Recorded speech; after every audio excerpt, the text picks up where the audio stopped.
Чорні мітки для Інтера. Акцію біля телеканалу влаштували активісти громадської ініціативи «Вимкни російське».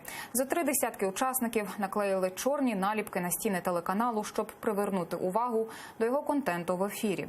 Вимагали заборонити до показу воєнну драму «Ні шагу назад».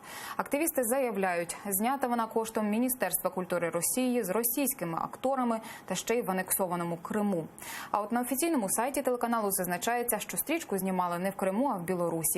Крім того, мітингувальники вимагали відмінити програму «Побєда одна для всіх». Це концерт за участі скандально відомих зірок шоу-бізнесу, що висловлювали проросійські погляди. Серед них і колишня регіоналка та співачка Таїсія Повалій, яка, між іншим, кілька тижнів тому отримала у Кремлі винагороду у номінації «Шансон року». А також дует Анна Марія, співачки із Криму, які не визнають анексії українського півострова. Тож мітингувальники написали заяву до СБУ.